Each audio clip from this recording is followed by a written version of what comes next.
अस्सलाम वालेकुम एवरीवन। उम्मीद है आप सब खैरियत से होंगे और बिल्कुल ठीक ठाक होंगे। Welcome back to Tashreen immigration solution podcast, जहां हम शेयर करते हैं आपसे डिफरेंट इमिग्रेशन प्रोग्राम्स के बारे में, बताते हैं आपको लेटेस्ट इमिग्रेशन वर्ल्ड की न्यूज़ और देते हैं वो टिप्स आपको जिससे आप अपने आप को वीज़ा रिफ्यूज़ल से सेव कर सकते हैं। ऐसे ही एक और प्रोग्राम के बारे में आज हम बात करेंगे अपने इस पॉडकास्ट में, जिसका नाम है इनोवेटिव वर्क परमिट। ये गोल्डन अपॉर्चुनिटी है उन बिजनेस एंटरप्रेन्योर्स के लिए जो कनाडा जाकर अपना बिजनेस स्टार्ट करना चाहते हैं। हमारे साथ इस वक्त मौजूद हैं ताशरीन इमिग्रेशन सोल्यूशन के सीईओ ताशरीन अब्बास गोंदल, जो हमें देंगे अपडेट इस प्रोग्राम के बारे में और गाइड करेंगे हमें सिग्निफिकेंट बेनिफिट के बारे में इस प्रोग्राम के। तो चलिए शुरू करते हैं अपना पॉडकास्ट। अस्सलाम वालेकुम सर, कैसे हैं आप? थैंक यू जी, वालेकुम सलाम। थैंक यू सर, हमें सबसे पहले बताएं कि इनोवेटिव वर्क परमिट क्या है और ये प्रोग्राम कैसे बाकी के प्रोग्राम से जो आप ऑफर करते हैं डिफरेंट है। थैंक यू जी। अच्छा, कनाडा में आप 2 वे से ही आप कनाडा में अपनी इमिग्रेशन ले सकते हैं। फर्स्ट ऑफ ऑल आप जॉब ऑफर बेस किसी भी वर्क परमिट के ऊपर जाके आप एज ए एम्प्लॉय अपनी पीआर ले सकते हैं, और सेकंड आप अपना न्यू बिजनेस स्टैब्लिश कर सकते हैं। चाहे आप बिजनेस स्टार्टअप के अंदर करें, इनोवेटिव के अंदर करें, या आप C11 के अंदर करें, IMP के अंदर करें, किसी भी बिजनेस इमिग्रेशन के अंदर आप अपना बिजनेस सेटअप करें तो आप पीआर ले सकते हैं। सो उनमें से ही एक इनोवेटर बिजनेस इमिग्रेशन है जो कि अंडर IMP आता है। सो इसमें आपके पास एक यूनिक बिजनेस प्लान होना चाहिए।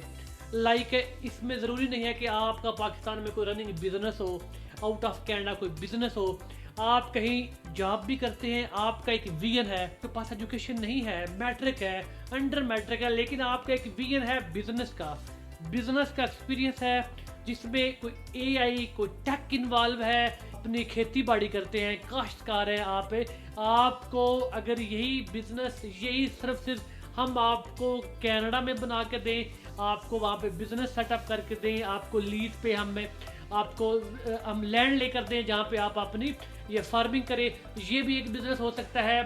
जिनका कंस्ट्रक्शन के रिलेटेड बिजनेस है, प्रॉपर्टी के रिलेटेड है, वो भी अपना कर सकते हैं। या आप किसी ऐसी कंपनी में जॉब करते हैं जो रियल एस्टेट का बिजनेस करती है और आपके पास एक रियल एस्टेट का एक एक्सपीरियंस है कंस्ट्रक्शन का भी, तो वो भी हम कर सकते हैं। आप एज ए स्कूल टीचर हैं, ज़रूरी नहीं है कि आपका अपना स्कूल हो, आप एज ए टीचर भी हैं, जॉब भी कर रहे हैं, लेकिन आपके पास एक स्कूल रन करने का, एकेडमी रन करने का, कंसल्टेंसी रन करने का एक विजन है, एक एक्सपीरियंस है, तो हम उसके एक्सपीरियंस को ही कनाडा में मूव कर सकते हैं। हम बिजनेस प्लान गवर्नमेंट को देंगे, बिजनेस आपका हम इस्टेब्लिश नहीं करेंगे, हम आपका एक गवर्नमेंट से आपका प्रोग्राम अप्रूव्ड करवाएंगे।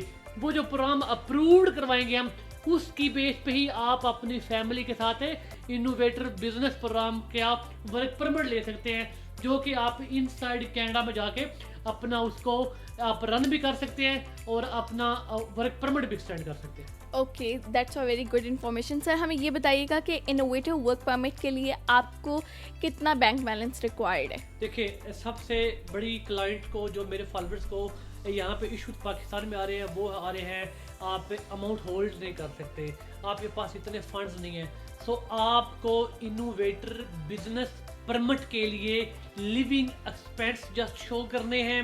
अब आपके वो लिविंग एक्सपेंस फैमिली साइज के ऊपर डिपेंड करते हैं। हस्बैंड वाइफ या आपके बच्चे 1 से 2 या 3 हैं, तो आप 20 to 22 या 25,000 कैड आपके पास है।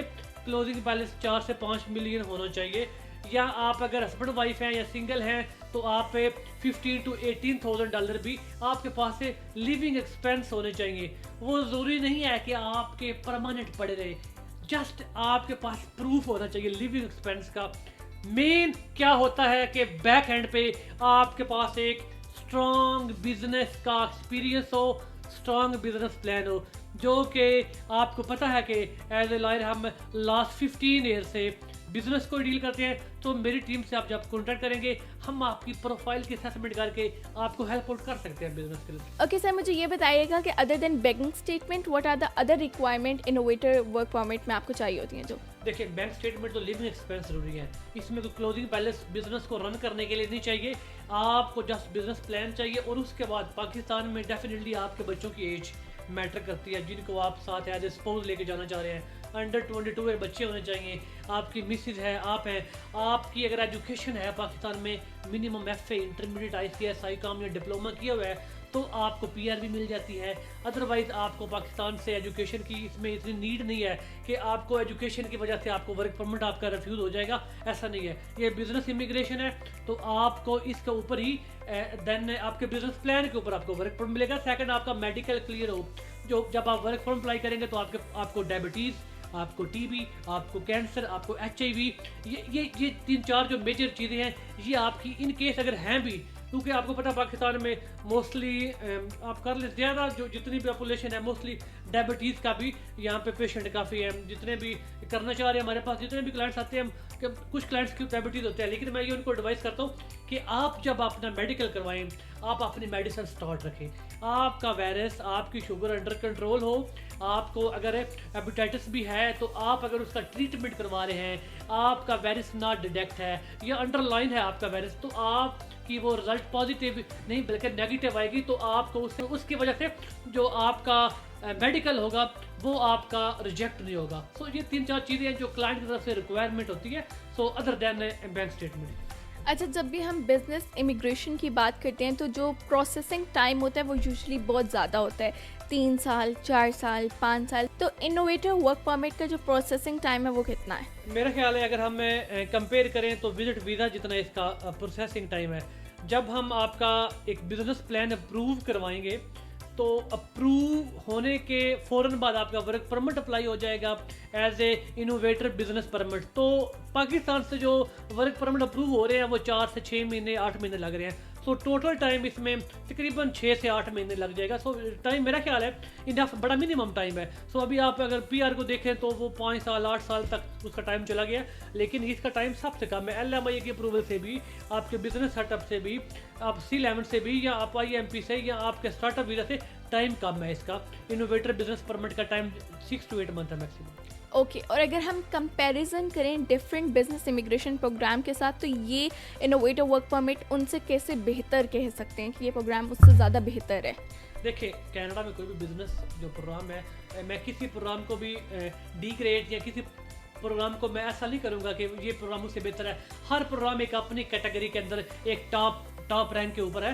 तो स्टार्टअप वीज़ा सबसे बेहतर है, एक्सप्रेस एंट्री है, PNP है, C11 है, IMP है और इनोवेटर बिजनेस परमिट है। सो इसमें यह है कि आपको टाइम बड़ा आपका जो है ना, वो जो टाइम कंज्यूम आपका हो रहा था उसको बड़ा मिनिमम होता है। इसको लेके आपके पास बिजनेस आइडिया है, आप चाहे एम्प्लॉय भी हैं कहीं पे, लेकिन आपके पास एक बिजनेस प्लान है, तो हम उस बिजनेस प्लान को ही रजिस्टर करवा के, बाकी जितने प्रोग्राम है उन सब में आपका एक बिजनेस का बैकग्राउंड चाहिए होता है। आप एज ए एम्प्लॉय आप बिजनेस जाके कनाडा में स्टार्ट नहीं कर सकते।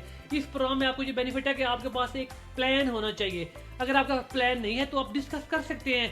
हमारी टीम के पास भी 100 ऐसे प्लान हैं जो हम आपकी प्रोफाइल के ऊपर आपको पिच कर सकते हैं। इसमें ये बेनिफिट है कि आप एज ए एम्प्लॉय भी अपना बिजनेस प्रोग्राम दे के उसको रजिस्टर करवा के कनाडा से एग्जाम्पशन लेके वर्क परमिट की, तो हम वर्क परमिट सबमिशन करेंगे जिसकी बेस पे आप कनाडा अपने टेम्परेरी रेजिडेंसी के ऊपर जा सकते हैं।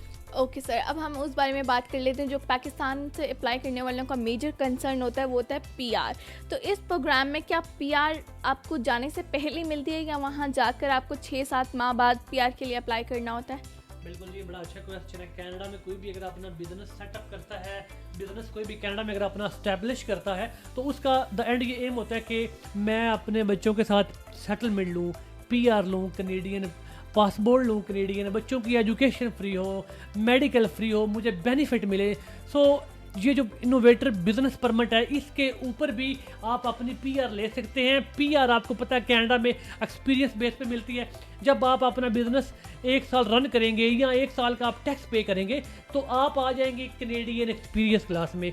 हर वो बंदा जो 12 मंथ से कनाडा में लीगली रह रहा है वो कैनेडियन लॉ के अंडर PR के लिए एलिजिबल है। आपको इस बिजनेस की बेस पे PR भी मिलेगी और देन आफ्टर 1 ईयर या आफ्टर 2 ईयर आप इस बिजनेस से एक जॉब भी, एक नहीं आपका बिजनेस अच्छा चल रहा हो तो आप मल्टी जॉब्स भी क्रिएट कर सकते हैं। आप अपने फैमिली मेंबर को, अपने कजन को या अपने भाई को आप अपने बिजनेस की जॉब ऑफर के ऊपर भी कनाडा में इनवाइट कर सकते हैं। सो बेनिफिट तो आपको बिजनेस इमिग्रेशन के बहुत सारे हैं। Okay sir, thank you so much, आपने हमारे साथ बहुत यूज़फुल इंसाइट शेयर किए हैं। जैसे कि आपको पता है इनोवेटिव वर्क परमिट के लिए आपको पाकिस्तान में ऑलरेडी इस्टेब्लिश बिजनेस की ज़रूरत नहीं है, सिर्फ आपके पास एक्सपीरियंस होना चाहिए और एक क्लियर विजन होना चाहिए कि आप अपने बिजनेस को कैसे कनाडा में जाके रन करेंगे और उससे सिग्निफिकेंट बेनिफिट क्रिएट करेंगे कनाडा के लिए। इसी के साथ हमें इजाज़त दें, हम दोबारा आएंगे एक और नए प्रोग्राम के साथ, और आप तब तक हमारे तमाम चैनल्स को लाइक करें, शेयर करें, फॉलो करें, क्योंकि हम शेयर करते हैं आपके साथ फर्स्ट हैंड इन्फॉर्मेशन। तब तक अल्लाह हाफ़िज़।